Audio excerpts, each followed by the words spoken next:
Hey everyone, welcome back to the channel. So we have another Jeep mechanical restoration video, and if you aren't familiar, we have a '09 Jeep Wrangler, 125,000 miles. It's been due for some service and some maintenance, and the vehicle owner just decided to do a bunch of stuff at once, and I'm trying to cover a couple repairs on this as I can, but I do have quite a laundry list on this. And today we're going to be tackling the steering. What we're going to be replacing is the gearbox, and we are going to be replacing the linkages with the steering dampener. Now there may be power steering lines that might need to be replaced here. We're going to have to see how this job goes, because I didn't anticipate for them to break or anything, but they might have an issue. We'll find out as we move along. But we're going to be tackling the steering today. A few things that I want to mention before you start tackling your steering or your gearbox in this scenario is that you're going to want to, one, lock your steering wheel into the straightforward position. I've done so by using the seat belt, by basically steering it straight ahead and then running my seat belt through it and then locking in the buckle, basically keeping it straight. Because we are going to be replacing the gearbox, you can't have the steering wheel shifting one way or another, because then you're going to be way off for your alignment. And you want to make sure, especially on these old school style Jeeps that have the linkage systems, you want to make sure you get that, pretty much tooth for tooth. So you want to be very critical with that. We're going to be making some markings and a few other things along the way that I'll point out. But first and foremost, lock your steering wheel into position. That's where I always like to begin. And then, well, next step, since I've already done that, is going to be we're going to disconnect our steering shaft from our gearbox. So we're going to start off in our engine bay. Now we are looking at the front of the car, and right here, give everyone kind of like a little visual peripheral where we're at. We are basically right on our left side of the engine by the AC compressor. And I have positioned my wheel a little bit out of center, because if the steering wheel is straight ahead, this bolt is going to be facing the compressor. But just for video purposes, to show everyone, I've kind of offset the wheel because I have marked it. And that is the bolt that you're going to want to remove from your steering shaft. Connects directly to the gearbox. Now there is another bolt which is right up here, which you probably can't see. Let me see if I get the lighting right. See right there, that bolt? You can remove it from there if you like, but then you still have the whole shaft to work with. You may find that you have to loosen that bolt to be able to slide it up, which we may have to do, but for right now we're going to be tackling it from down here. And I've kind of offset the steering wheel just to show you guys. I'm going to go ahead and correct that, and we're going to get those off. So I'm going to have to kind of do one of these with everyone and just position you right about here. And you guys can watch my pain and suffering as I do this, which shouldn't be too bad. I got a swivel, I believe this is a 12, and a very long extension. And since my steering wheel is offset, I believe I can get at this fairly easy, just like that. And we should be able to pop it off using our impact. And that came off actually pretty easy. Now, I have soaked these for, I want to say like a day now. It's been sitting in the shop. I've been gathering my parts slowly for this whole, mechanical restoration series. So that is nice and loose. We're going to go ahead and take our bolt out. Now what I'm going to do, since my steering wheel was offset, I'm going to climb back up here and correct my steering, make sure she's straight ahead, just like so. And now I believe I have access to my other bolt, which I don't need to take out all the way. I just have to loosen this one right here. And that should give me enough to be able to slide up. Oh yeah, just like that. So very good room right there. Next thing I'm going to do is just grab a pry bar and unhook my gear from my linkage, and it should all slide up, and we have our steering disconnected. Now that we have our gearbox disconnected, all we did was remove the shaft. It's time to disconnect our linkages. So what I always do, and I mean, I don't really need to mark them, but just for home viewers, if you're doing this at home, take a Sharpie or a paint marker and just paint little indentations. Like this one is L1, L1, left 1, and then on the other side you'll see that I also marked them. Just good for remembering stuff. because we're getting this as a whole complete linkage. And when you mark them and you know which way they go, you can compare them to your new parts. But either way, the next step for us is we're gonna go ahead and take off this nut at the 21 millimeter. And I'm actually surprised that came off fairly easy. That didn't fight me. Shocking. So what I'm going to do is thread it on here, just a couple threads. And now it's time to move on to the passenger side and disconnect our linkages over there by unscrewing them. Now we are on the right side, and same thing. Now on the right side on these Jeeps, you're going to have two. You're going to have your drag link, typically goes up top. And then you got your tie rod.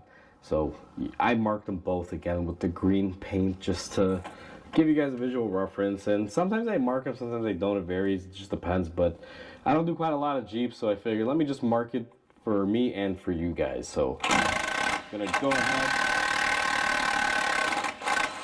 ahead and remove your nuts holding on your ball joints and your drag links here, or your outer tie rods I should say, but it's basically a joint with a ball in it.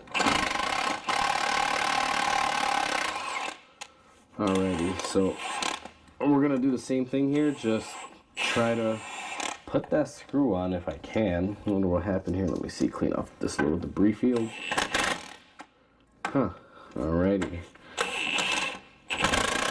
Oh, there you go. Just have to get the angle right. Either way, it doesn't matter because we're gonna be tossing these in the trash.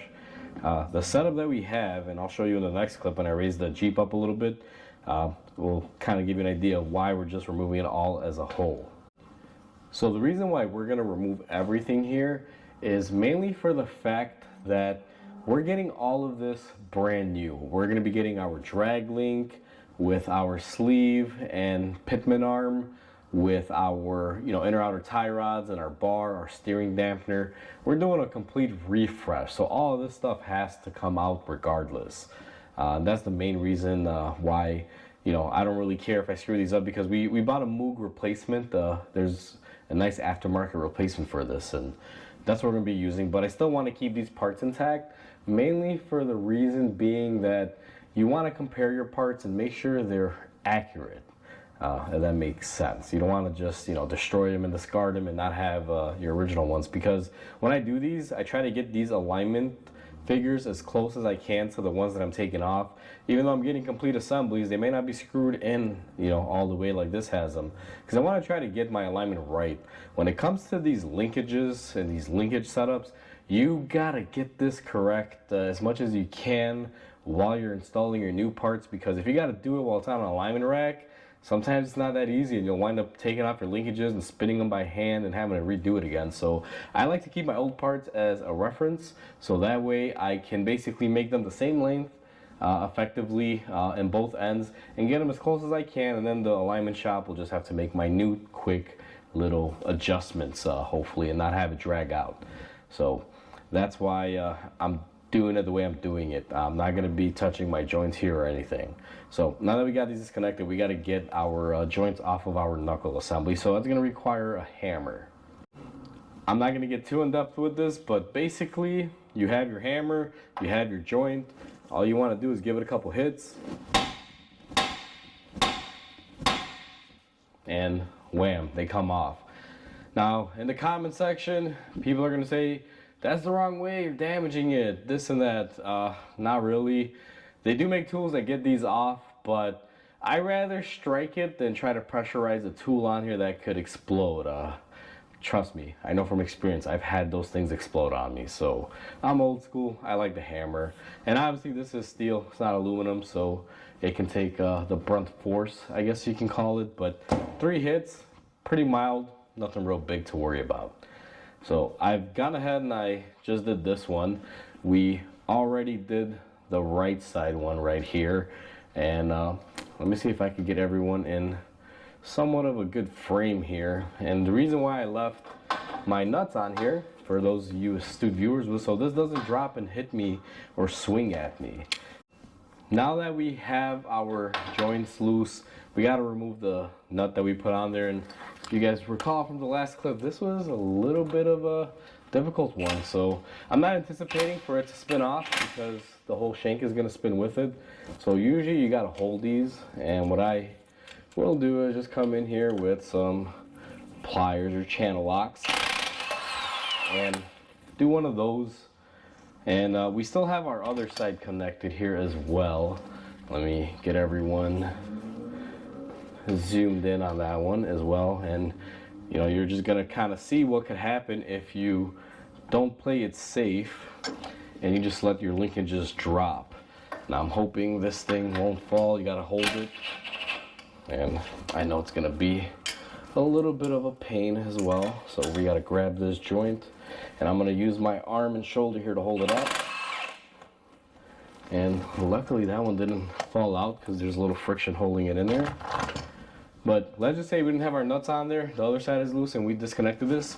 Let's bop it. As you can see, this thing's just kind of flailing everywhere, and I don't know if the camera's picking that up. So it'll basically become a projectile of sorts. Now we still have our dampener holding it into place. That is the next thing that we have to remove here. The dampener is basically a fancy shock absorber, at best, if you want to call it that. So that's what we have to remove next. And I believe it is a 19, but I'm wrong. It's actually an 18 millimeter. So we're going to take our 18 and our impact gun here. Now be careful because this will fall down if you take this off all the way.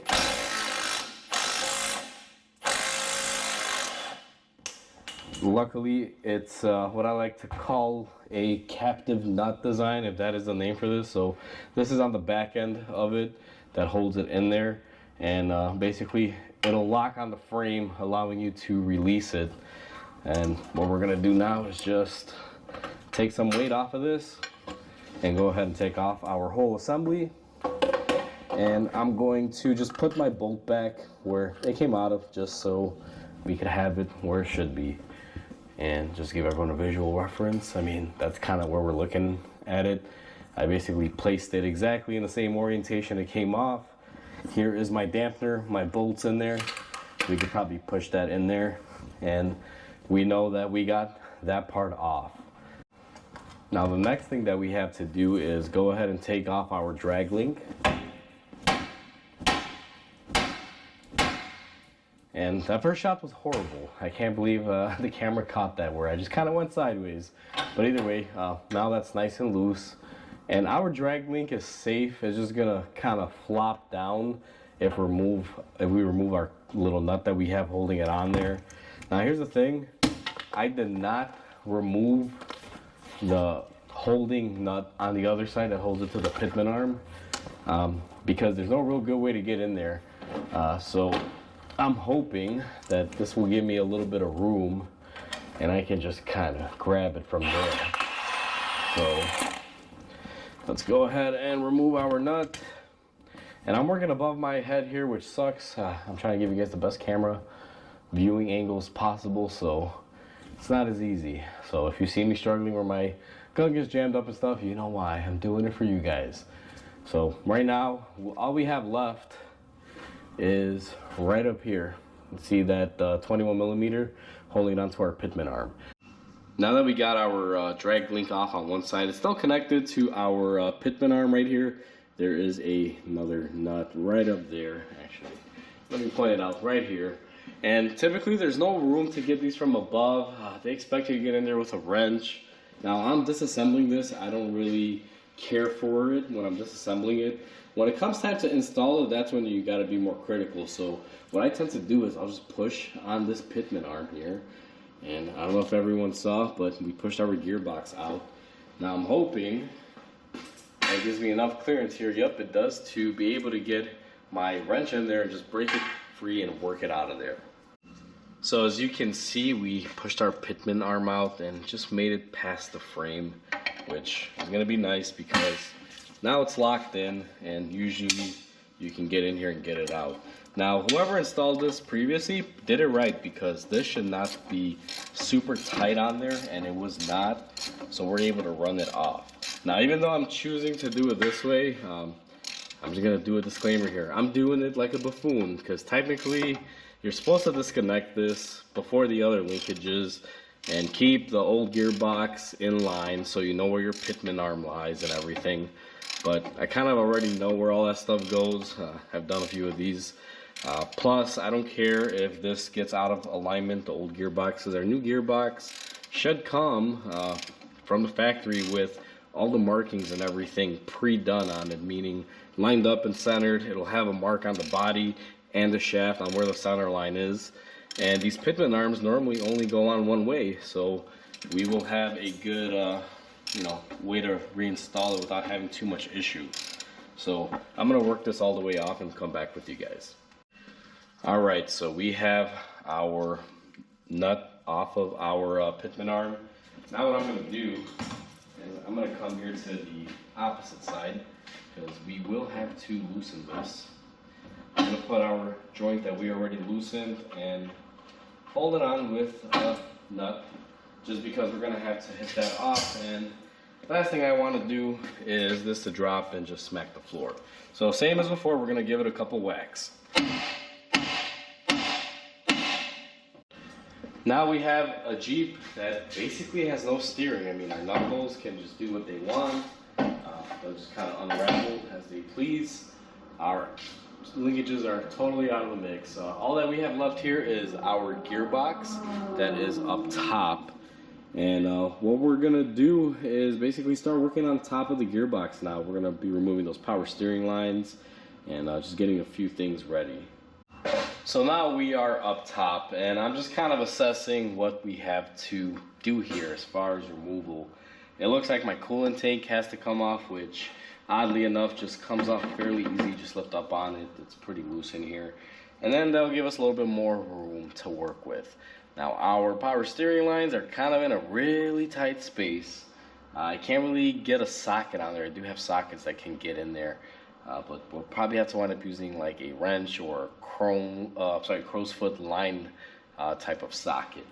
Or another thing I'm thinking is I can loosen the gearbox bolts and kind of let it swing out, and then those lines should be a little bit more accessible with a socket. It all varies, but at the very least, let me grab the camera. And I'm going to show you guys, because obviously I can't film this, but right here, let me kind of give you guys a pointer. We have our power steering lines coming in, and they're bolted up right there and right there. They're kind of a pain, but this is a pretty tight area, and we're gonna have to get this coolant bottle out of the way just to make room to be able to do pretty much anything on this thing. So since this thing's pretty high off the ground, let me move my little step ladder here, because I'm not that tall, for those of you wondering. So either way, let's go ahead and fight our bottle by lifting it up, getting it out of the way, and just gonna kind of settle it there, just stay on top of the engine. And this actually gives us a lot of room. You know what? As a matter of fact, let me get everyone positioned. Oops. Hopefully that doesn't hurt anyone. But you can see right here, there is our gearbox. We have our lines coming in there and another one there, and it's pretty tight, goes pretty far deep in there. So I'm gonna have to work this now. I'm not gonna record me removing the lines. If I run into some sort of issue or something, I'll kind of show everyone, but this part of it is gonna take the most amount of time. You just kind of gotta play with it and mess around with it. So I was able to remove our lines from the top, 18mm wrench with all that room there. I was able to get in there. It just took like 10 minutes. One thing that I did remove, just to make everyone aware, here there was this little splash shield. I went ahead and removed that. It was just getting in the way, and it was really annoying. It may not bug you depending on what you're doing on it, but I like being able not to have to do this whenever I come to right around this bar, and I can just kind of walk there. So just want to make everyone aware that we do not have that little liner there anymore. So now we have reached, as I like to call it, a pinnacle or a conundrum, depending on how you want to slice it. So what we're doing now is we are at a point where we got to figure out how we want to do this. And I kind of looked it over, and it's just rooting and tooting in a different way than I thought. So initially, now that I got my lighting here, let me go ahead and set this up. Initially, I didn't want to have to remove this. or not even remove it, just remove this bolt, and then you loosen up the other side, which would be right there. You loosen that and you just remove that bolt out of there, and basically you can drop this little bar. This is like a track bar, I guess you could call it. It just helps keep you know, the whole front end stable in one position. So what I'm gonna do is we're gonna remove that. And by removing, meaning we're gonna remove this bolt all the way, and then we're just gonna loosen the other nut, and this should just kind of gently glide down. And the main reason why is there's no real good way to remove our gearbox with having our pitman arm installed on it, which is right there. And I really don't want to fight it. I just, you know, want to do it the right way, because this will have to come off for reinstallation. Otherwise, it's going to fight me with the installation of the gearbox. And it's even going to be a pain when I remove the bolts holding the gearbox to the frame, because it's a lot easier to probably drop the gearbox from down here than try to walk it out from the top. So we have our 21 millimeter. We're going to go ahead and zip this one loose. Just like that. And now what we're going to do is go ahead and we're going to loosen this one up as well. Now this one has a nut on the other side. It's not captive from what it looks like, so I'm going to need a wrench. And I think I got the correct wrench right here. And this is the right size, which it should be, yep. And then we're gonna go ahead and just take this one off. Just like so. Now, the one thing that I'm not 100% certain of, and I have to make sure, is that when I remove this bolt, that this front diff doesn't go wacko. So what I'm gonna do is go ahead and grab a jack or a jack stand, whatever you want to call it, and put it underneath this front diff, because I'm not sure if that thing's gonna move on me or not. So I have my little safety jack stand here, and let's go ahead and give this a whirl. Always err on the side of caution, especially if you don't do something every day. It's been a while since I had one of these front ends torn apart, so I'm gonna play it safe. Even though some of you may say you don't need that, you might be laughing at me. Go ahead, you know, what can I say? So that is loose. What we're gonna have to do is just tap it out of here slowly and gently. Now, as I'm tapping this, I'm also being a little cautious to see if it's under pressure or not, because typically if it's under pressure, it's not a good thing. That can't mean too many good things, you know?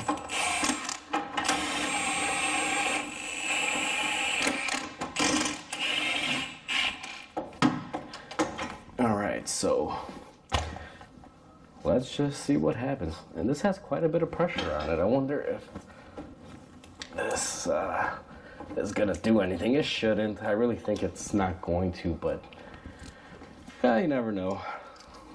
Let me grab these pliers here, channel locks, and just kind of rock this here.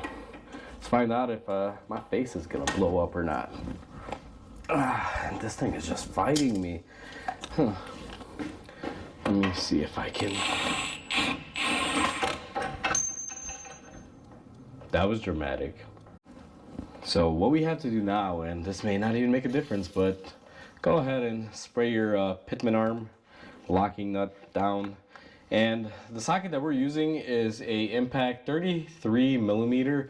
34 fit on there, but it was kind of loose, and 33 fits it just, you know, a little looser. 32 doesn't go on there at all. I tried 32, so for those of you saying it's a 32, it didn't snug up on there really good, so we're gonna use a 33 here. And go ahead and take that off. You will have this locking washer tab thing here, so don't lose that. Now, in a perfect world, this would fall off, but it doesn't, because it's pressed down there, so I have to get a tool, and we have to get that out of there. What you're gonna need for this next step is a pitman arm puller. Now, I have this, and I've had this for years. This may or may not fit it, and it does. It's great. Now, I don't know where I got this. This was literally one of those people that come to my shop every summer and like, we got great deals on tools, and this came in a kit, 2 of them. It was a small one and the bigger one, for like 15 bucks. So let's see if this works. It's nice because it has a 3/8 drive here, and I got my Milwaukee, which is not a slouch either. Let's see if we can get this lined up here and see what we can do.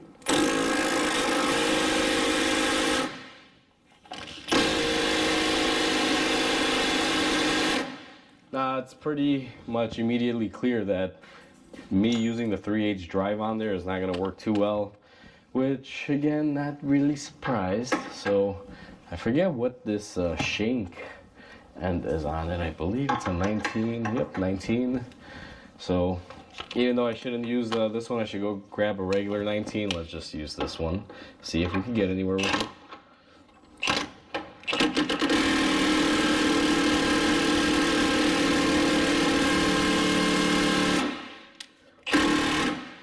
Alright, so we are torque limiting ourselves, so let me stop being lazy and get an actual 19 millimeter.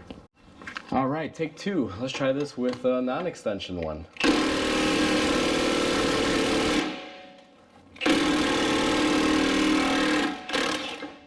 And it looks like that did the trick, ladies and gentlemen. So you're going to go ahead and pull your pitman arm off.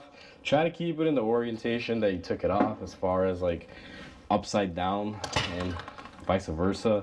So in our scenario, it goes like this. Make sure you don't flip them around, or if you don't want to deal with any of that, just take a picture or mark it. So what I like to do, this was our bottom,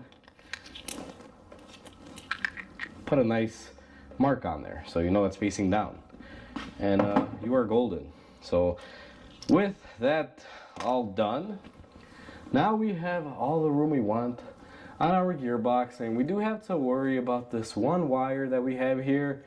I believe this is for the ABS wheel speed sensor. We will probably be disconnecting that. Actually, you can't even see what I'm pointing at, can you? Nope. I'm a dummy sometimes, so just because I think I'm looking at something, I think the camera's looking at something. So here's our gearbox, here's our wire. We're gonna have to pop these little factory tabs out of here. Hopefully they don't break. They're little Christmas tree fasteners. Let me see if I could just sneak one in and out of here. Yeah, that one came out pretty good. That makes me happy. And then let me see if I can get this other one here on the frame. Oh yeah, would you look at that? Nice and easy. And you know what? Yeah. You know, I'm gonna try to just do it like this. Just kind of move this down because it is stuck, I think, in the fender liner. And I can't see the other side of it, so I got a trick for that. The trick to something like this is get yourself a zip tie or two, and if you can get it in here, which I should be able to, just like that, go ahead and tie it off. So that way she doesn't move and get in your way, just like that. And I think one is more than plenty. I don't think I have to do really any more, but I grabbed two zip ties. Let's just put two in here. And I'm not doing this as a permanent thing. This is just so that wire doesn't snag on me when I'm moving the gearbox, because that connector's on the other side of the liner. The liners are plastic. The Christmas tree clips are plastic. And well, I just don't want to have to deal with a bunch of plastic parts that are broken. So that's why we're just gonna use our zip ties. Utilize what you have in the time that you have it. So I gotta get this last zip tie tightened up here. It's not really giving me too much, so grab my pliers right there and should be good. Let me just cut off this excess because I can see this bugging me, and I made sure to cut it flush, so hopefully we don't get snagged on that. I can get it cut later. So now we are looking at our driver's wheel well frame area. Kind of zoom everybody out, kind of know where you're at, because sometimes these can be a little tricky. So what we're after, if you haven't figured it out yet, is 1, 2, 3, 4. So we got 4 fasteners that we're after. They're 18 millimeters. What I like to do is loosen the bottom ones, or at least leave 1 or 2 in there, and then take out the top ones. So that one right there is loose. And looks like we're gonna need a extension to get into our other area here. So let me go ahead and do that. Now I know I'm using a chrome extension. I'm sure I can hear you guys screaming at me. But here's the thing. These shouldn't be super tight. And I did use some penetrating oil on them, so I had hope on them. And sure enough, pretty clean. The backstory on this Jeep, even though it's a '09, it's actually very clean because the owner has this magical place called the garage that they park it in every night, so it doesn't get to endure the Chicago winters like every other car that parks on the street. So if you're from the Midwest, you know what I'm talking about. So right now we're looking at our gearbox. We have our 2 bolts holding it. I'm gonna take my impact here and remove one of these bolts just to kind of gauge and see where we're at here. And this is proving to be a little bit of a task because now everything is shifted. So I'm gonna go ahead and get that one loosened up. And that's about all I dare to loosen up with the gun because the other ones are gonna have to come out by hand here because this thing is pretty much almost out. But looking at this, you know what? Alright, so we got most of it. Stay. I don't know if you guys do that where you loosen something, you're like, stay, don't fall. So let's back out our last bolt, and as you guys will see, this is not a small gearbox. It's probably not a semi-gearbox, those things are huge, but still pretty big for what it is. So now that we got that out, I'm gonna drain it here a little bit off camera. And you hear me straining because this thing probably weighs a good 50, 60 pounds. She ain't a lightweight. Now we are looking at the floor and it's shiny, it's pretty. In all reality, I'm trying to show everyone the gearbox, not my beautiful floor that has pitting all over because the epoxy, holds up but not that great. But anyway, our gearbox is off. That is it. It's pretty much a wrap from here. I honestly thought this would fight me a lot more, especially those lines because there just wasn't any room. But removing that coolant bottle, man, all the world of room you could ever want. So now it's time to get our new gearbox in there, or our new reman gearbox, I should say.